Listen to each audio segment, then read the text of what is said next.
accessibility was a big word, right? And making sure that kids had access was, an immediate, maybe the number one goal. When you think about accessibility, what barriers come to mind now when you think about the upcoming school year? So these last few months have not really been much of an issue as far as not many students not having accessibility in terms of internet access or technology. I have an office full of laptops still sitting in my office now, just as a reserve for those students who needed to either replace computers or who didn't pick them up initially because they already have access at home. So I would say the biggest issue about accessibility, to be honest with you, is not really student related. It's more so about teachers. Teachers are very concerned about the accessibility of safety supplies for students who are going to be required to wear masks in the building, but also supplies in terms of making sure that the building is clean. And their number one issue is not having their constituents go into buildings and be exposed in what they consider to be hazardous work conditions. And that's the issue. So now that puts emphasis back on the administrators and the leaders in the building to try and figure out the answer to a question that we unfortunately don't have the answers to, particularly when our budgets don't reflect any resources available for us to even make those arrangements for our teachers as well. So before we even get to the idea of even servicing our students, we don't even have the teachers on board to help us with this planning process. So accessibility, that lack thereof when it comes to supplies and adhering to CDC health protocols and mandates, if that doesn't get resolved, then we're going to be really stuck on step one before we even get a chance to get to the idea how we're going to equitably service our students. From a charter's perspective, Cindy, what is accessibility? What comes to mind for you, and what barriers are you all facing? Sure. When I think about that, I don't think about the devices themselves or having access to internet, because we were able to do that for our families. To me, it's more about having someone there to help the students, right? Especially in the lower grades, in the K-4 community, they need the parent. They need someone who's going to be able to sit there and someone who can help them with the work too. I am most concerned about my L students, parents who don't speak the language. So how are they able to help their child access the information? So that is something that we are thinking about in the next phase, and how we can help our students be able to access the material. Yeah, I agree with Cindy, because throughout the whole school year, my students log on to RAS, but when they went home for COVID-19, students were forgetting their password. Parents were emailing me asking me what's their child's password, and their child know the password. So students are going home playing their parents. And the parents are getting frustrated, and they're emailing the teachers.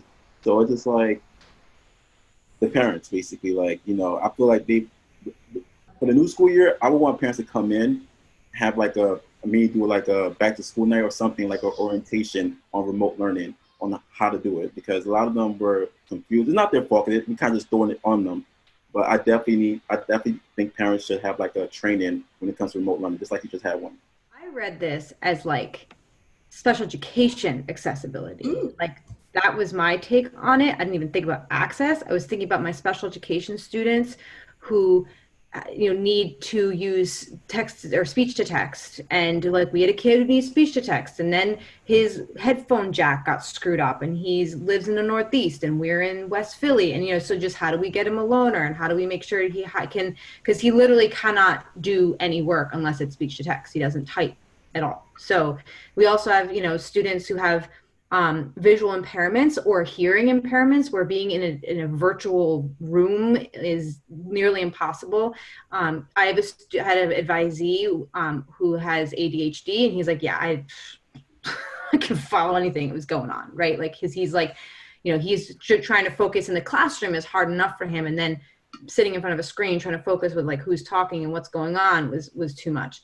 So we also have students with physical disabilities, where we have a student who has a severe degenerative disease. He's in a wheelchair. He has to have a one-to-one function, make his computer do things, and he always had a one-to-one sitting next to him, and his parents became the one-to-one, which is, as I forget who was saying it, but it was talking about I think it was you, Cindy talking about the parents helping, right, and like supporting, and that's not really, you know, necessarily what they're prepared for. So for me, the accessibility piece, I don't think was talked about that much. You know, we talked a lot about, do kids have a computer? Do they have internet? But like, you could have all those things and still not be able to access the curriculum. So, so that was kind of, when I heard accessibility, that was where my brain went. Yes, that is a huge factor in schools and our special needs population. There's a few accessibility, I apologize. And the first one is in regards to my neighborhood challenges, Wi-Fi. So we distributed the Chromebooks, and then later on there was some information about hotspot pickups and things of that nature. And the time that the hotspots came out, first week of June, as you know, this was when tensions were very high, when Mr. Floyd had just passed and there was riots and things going on in the city. And we were reaching out to parents, and I completely understand they weren't there. Like, they really weren't focused. The school year was over. We were talking about hotspots. Everything's going on in the country. So I really didn't get much response. Wi-Fi access is something that we struggle with. Another thing that we struggle with, simply that's just on mine, and I heard Mary Beth refer to that as the instruction that our SPED students are receiving. Just thinking about on both lenses, an IEP is a legal document. They should be receiving individualized education plans. And to be quite honest, we know that is not the case. That's what's going on at home. And from just the will perspective, I really know that those students need those accommodations so that they can continue to learn and continuum. So I'm really concerned about them. And the third portion is about childcare. And I just want to be quite honest. I know schools are learning institutions, and this is where we're setting learning goals and things of that nature. But to be quite honest, specifically for our neighborhoods, school is also childcare. And identifying the barriers, I kind of consider my charter school had a working group that was already made up of a lot of staff and admin. So they were able to provide a lot of feedback. We had an IT department that was well equipped with deploying technology as well as the Wi-Fi issues in a really timely manner. And so as a middle school teacher, what I actually consider as a barrier is, while it was probably the easiest for them to implement remote learning because our students already had one-to-one devices. They're enough to kind of monitor themselves and also help a younger sibling. But what I identified is many of them were staying up late and then sleeping in. So when it came to live help sessions or other situations where they needed to be available in the evening instead of the morning, there weren't really teacher availability for that. So I think for one of the barriers, I would want to maybe advocate for volunteers to provide support to the students who do operate better at night versus the morning or afternoon. Absolutely. So thank you, everyone. Remember, we're your partners in education, EduConfident, and CTI Tech Services.